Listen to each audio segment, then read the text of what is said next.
Yo, what up, y'all? A.Ward here. First and foremost, I want to say thanks to everybody that's been sharing the Geechi Gotti A.Ward rematch battle. Thank you for everybody that purchased the pay-per-view or the video on demand.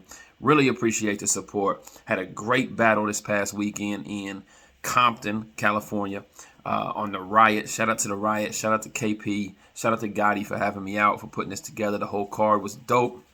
And I haven't done these in a while, so I did want to treat you guys to some Run That Back episodes for the rounds for the Geechi Gotti battle. Right now, battle sitting at 160,000 views. Thank you so much for everybody that's watched it, shared it, retweeted it, commented, or whatever. But I definitely wanted to give y'all some insight on the writing behind some of the rounds. So please, please, please tune into the episodes as we get into A.Ward versus Geechi Gotti, the rematch on the Riot. We about to run that back. Round one, y'all ready? Bet.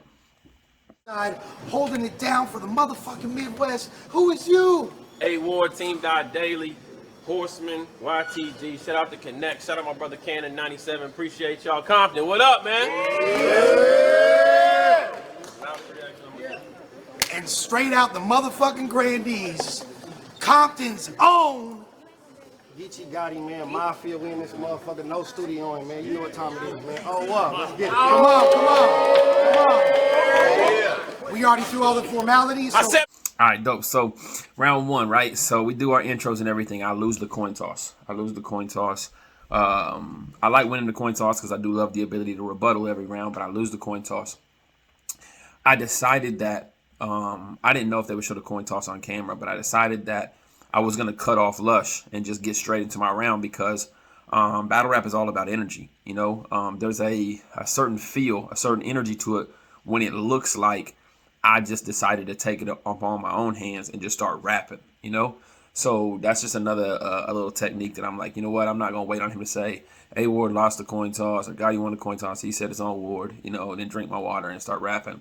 I just wanted to interrupt him. Shout out to Lush. Lush is my guy. But I'm like, nah, he's not finna get the rest of these words out. It's going to seem like I just came in to kill. You know what I mean? Said before we get started, let's establish these facts. We battled in 2018. Most people had me winning in their recaps. Now I'm on the Riot, a league you co-own, benefit from. Keep track. So not only did I beat you so bad you wanted your ball back, you literally paid me out of pocket for the rematch. I'm a free scrap. Y'all want to know why they call it Monopoly? I help y'all understand, because he'll say code word Monopoly money. I pointed the white one and the 50 blue. He be dumping cans. They call it Monopoly because I broke you into pieces. This horse don't cap. You got the boot, dog. I had the upper hand to the point they were questioning your spot in the game, so I gave you another chance. You my son. Dope. So I come out with just a simple, simple bar that just kind of sets the tone for the battle, right? Basically saying like, hey, if y'all don't know, we battled in 2018 and I won. And then getting straight to it, like, yo, you wanted your ball back and you literally paid me out of pocket for the rematch. Thought it was just a different kind of idea. You know, some people might not think like, yo, this is Gotti's league. And so technically, you know, he did pay Ward to come battle him again. So I thought that was dope. Then go right into Monopoly Scheme. Monopoly Scheme is offense and defense. So I use a bar where I say what he'll say is, you know, I pointed the white one and the 50 blue. Well, with Monopoly money, you know, the ones are white and the 50s are blue. But it's also a gun bar. So it's basically kind of just saying like, you know, what he does is just, you know, this easy kind of stuff or whatever. And then I go into the rest of the scheme. Now, I broke you into pieces. The pieces on the Monopoly board. This horse, don't cap. I'm a horseman. Don't cap. Don't lie. You got the boot, dog. So basically, I kicked your tail, you know. So you got 4 pieces. And it says I had the upper hand to the point they were questioning your spot in the game, so I gave you another chance. So the question spot in the game of Monopoly is called chance. When you land on it, you get a chance card. So there's the scheme there for the Monopoly piece. But it also just sets the tone of, like I said, you want your ball back. You paid me to be here. I broke you into pieces. And, you know, I gave you another chance. I wanted to talk to Gotti in this first round like nobody can talk to him because they can't, because I'm the one that, like, beat him clearly. You know what I mean? So I wanted to talk to him like, yo, like, who do you think you are? I wanted to have a controlled aggression. I wanted to just kind of like demand, you know, different things or whatever. So that's why I came out this type of energy in the first round. You my son, and damn, I'm the reason that this dude can hold the crown. I'm the reason you stay prepared and bring fully loaded rounds. I had you hook the cables, monitors, plugins. You was going down. Now you got your focus right. Use logic. I'm the reason ain't no studio in now. Oh, this is wild. And it got a title match feel. But I be writing cats whales, and I don't lose the Crips. You already died on that hill. Tell Rum and Surf they can get a box if they trying to grab steel. I'm known for cooking cousins like the Vikings backfield. Keep it real. So boom, I come with the transition statement that says like, you know, you my son, and damn, like once again, it's still kind of fitting that theme. Like, yo, like, you know, you're under the wing. Like I'm a grown man, you know, and I go into the no studio and scheme or setup, but it's also like a true fact, you know. Since we battled, like he's been fully prepared for everything. He's not out here choking. He's literally, you know, made sure that he didn't come into any battles, whether it be big leagues or small leagues, and do the same thing he did against me. And he's had plenty of battles that he could have just mailed it in on smaller leagues and bigger leagues. So I go into to say, you know, I'm the reason that this dude can hold the crown. Like I'm the reason that you got way better and you got more serious about your craft. I'm the reason, you know, you come prepared and bring fully loaded rounds. And then I go into the studio scheme. I had you hook the monitors, plugins, cables. You was going down. Now you got your focus right. You use logic. I'm the reason ain't no studio in now, you know. So obviously he has the no studio in brand.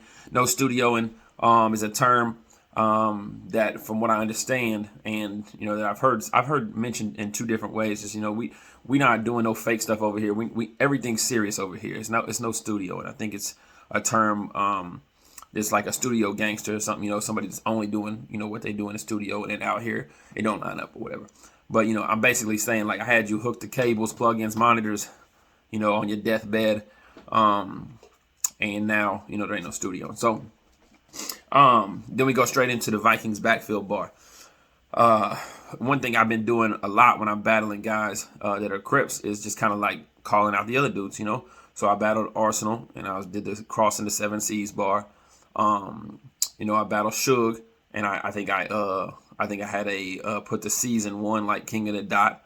You know, and then now I'm battling Gotti and Rum, Nitty, and Surf are two guys I want to battle. And so you got the whole I be writing cats wheels, I don't lose the Crips, and you already died on that hill. So tell Rum and Surf they can get a box if they trying to grab steel, because I'm known for cooking cousins like the Vikings backfield. So if you're not familiar with NFL, Minnesota Vikings quarterback is Kirk Cousins. Their running back is Dalvin Cook. So cooking cousins, and then also Crips refer to themselves as cousins. So there's where that bar came from. Yeah. Keep it real. I ain't your rap friend. You gonna need a Showtime and a strapped in. My wifey got the deposit. I bought a casket with the back end. They like, we just saw him with no jumper. Makes sense that he passed in. I'm locked in. But I'm in front of Nutty Block Crib. You know, they go where he go. You became the voice of the West Wing, and Riot moved as he rose, but judging office by his team, the cheers won't be equal. A bunch of friends in his community hating, because that's all NBC shows. I'm still a G-code. I'm still a... Right after the Vikings backfield, I basically say, I'm not your rap friend. You know, reference that he's going to need like some superpowers, like a Showtime and a strapped in, A.Ward Showtime, New Jersey Twerk strapped in. You know, wifey got the deposit. I bought your casket with the back end. They like, we just saw him with no jumper. Makes sense that he passed then. No Jumper is a very, very popular podcast that had Geechi Gotti featured on it about a month ago. Go check that out. Very informative, dope interview highlighting Gotti and his career in battle rap and how he got where he's at. So play on, you know, I just saw him with no jumper. Somebody that don't have a jumper in basketball, you know, would obviously be more likely to pass the ball, to assist, to facilitate, because, you know, their jump shots not going in. So we just saw him with no jumper. Makes sense that he passed in, pass away.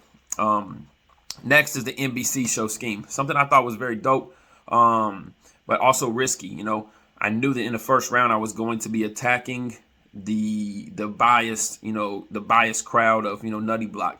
So if you watch Loaded Lux and Geechi Gotti, you know, definitely the crowd and the environment got to Lux, you know, in reaction and stuff like that. And he had a lot of like Nutty Block Crip with him.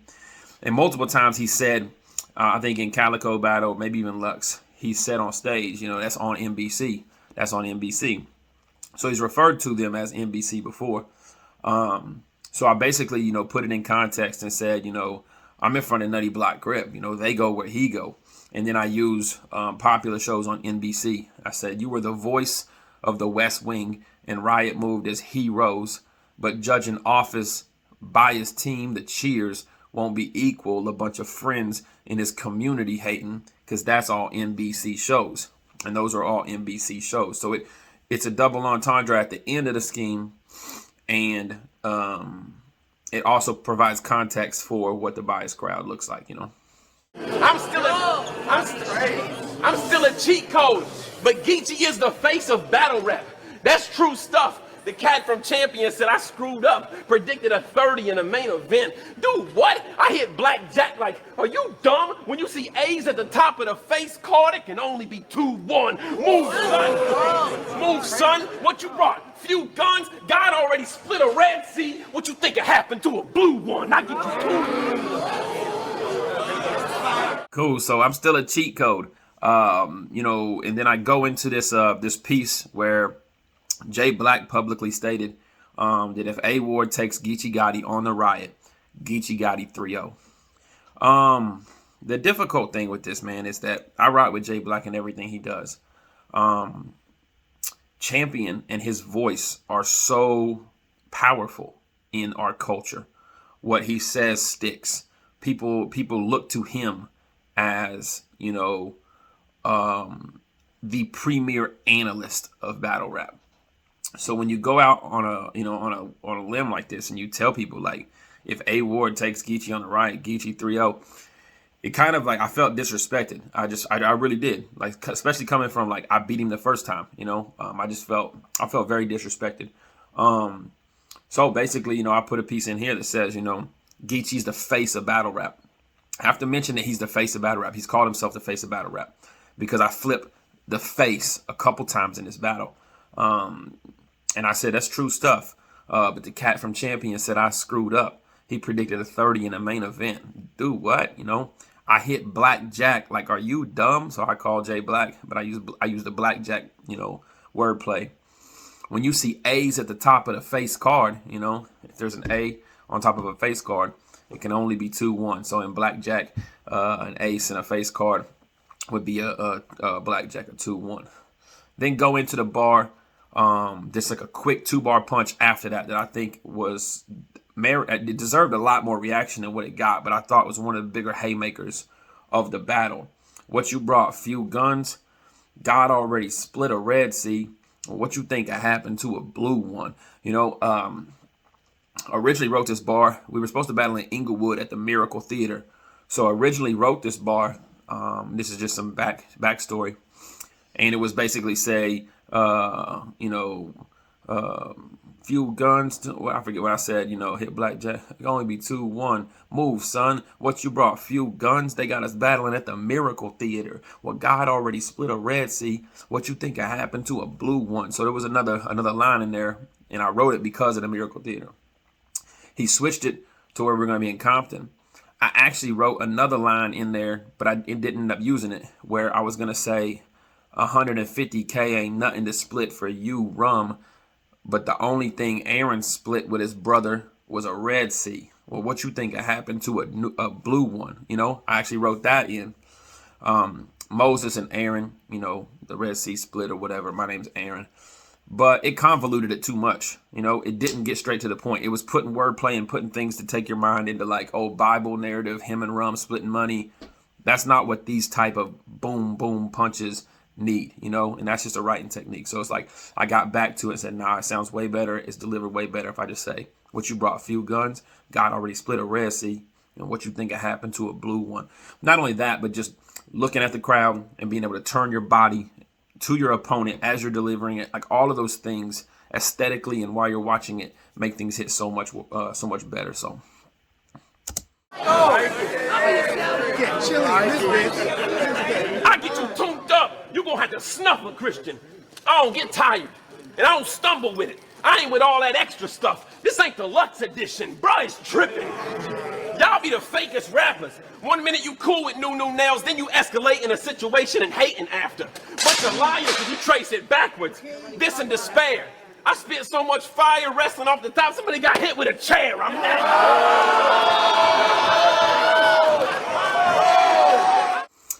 Yeah, so going into the next part after the God already split a Red Sea, what you think happened to a blue one?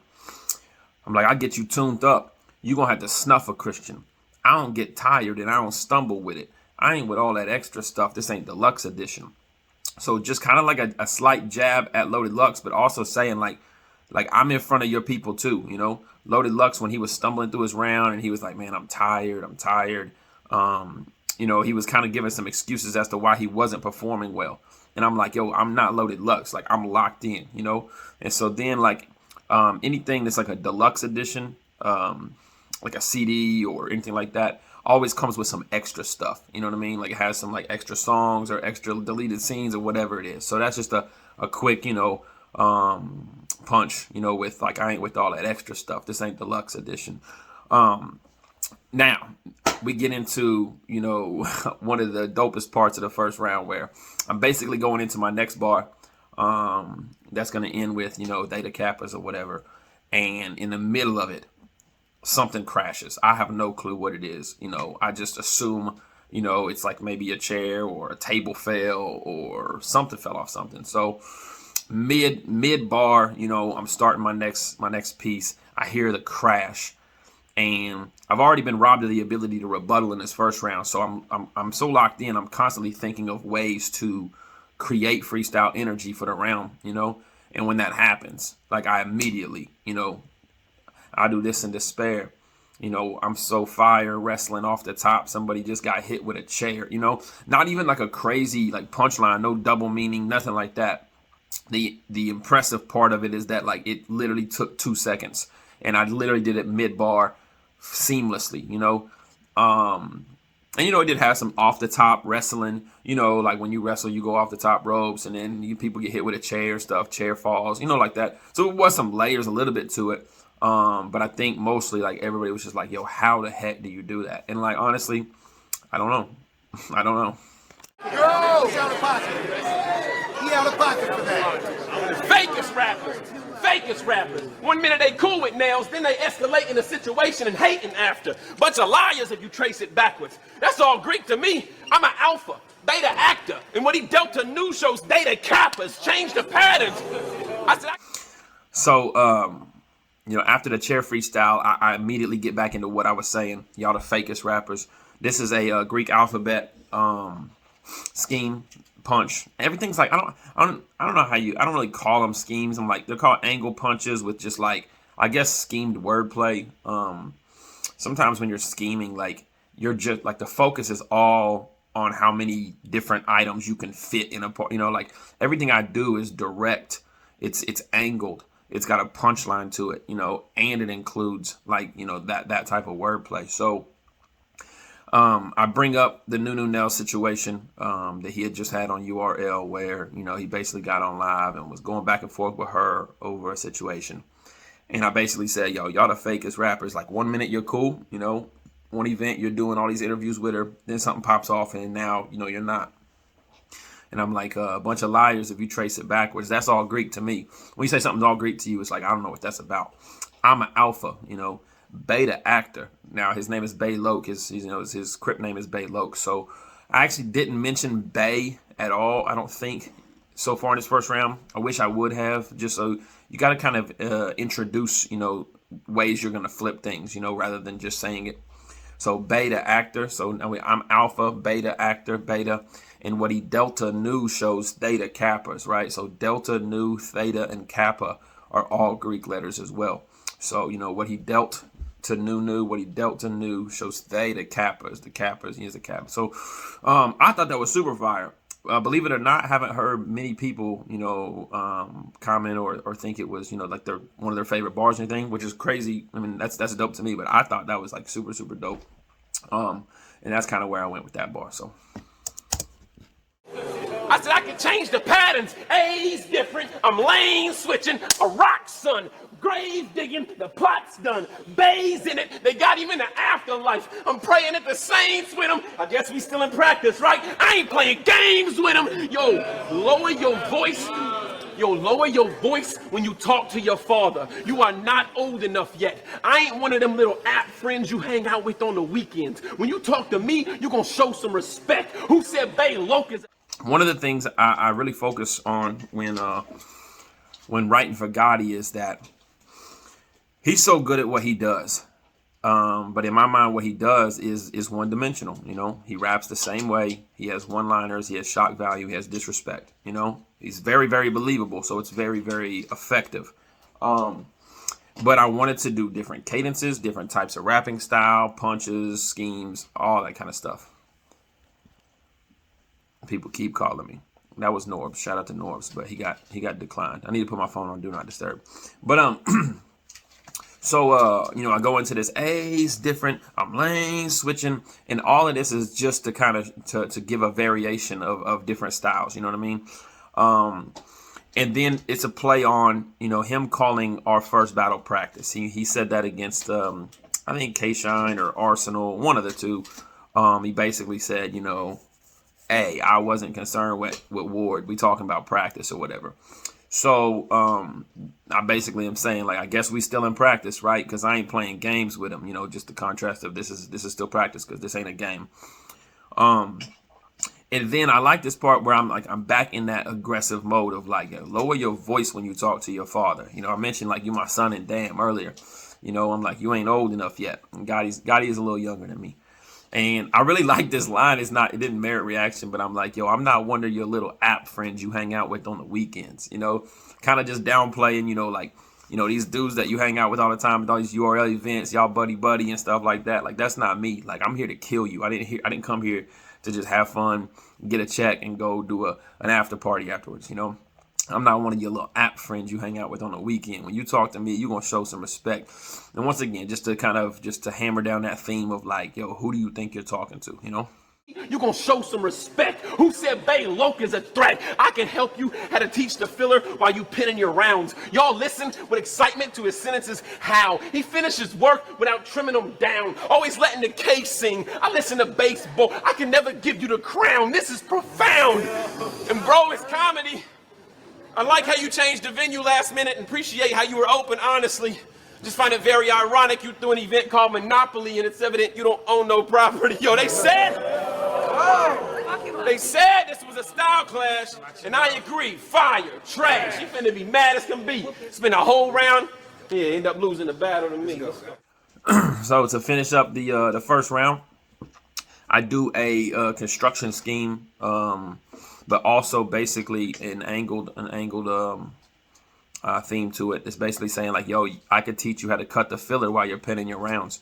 A lot of times, you know, battle rappers struggle with, you know, they just, whatever they write, they rap, you know? And it's like, I think Gotti's incredible, but like every effing bar, like when I watch him, I'm like, you know what? You probably didn't need that one or didn't need that one. So I'm saying like, you know, questioning the crowd. Y'all listen with excitement to his sentences. How?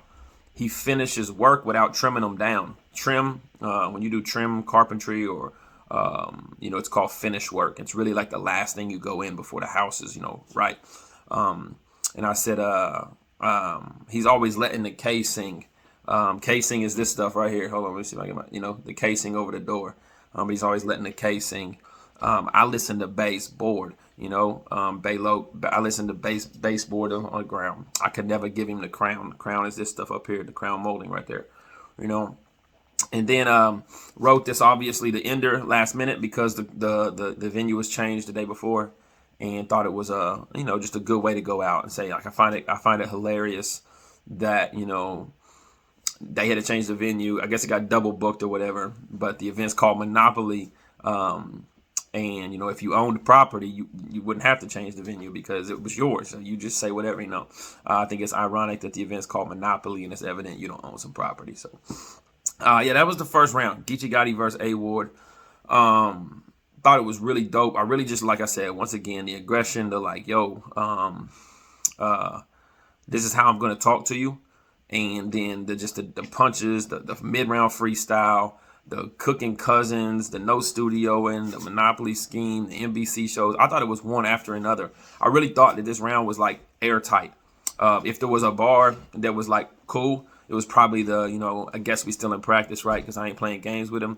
But I also just switched up the delivery on that, to make it stylistic, So I thought this round was airtight. And I'm actually, in hindsight, really glad that I went first and set the tone with this round. Like I said, I like the rebuttal. Sometimes I like to go second.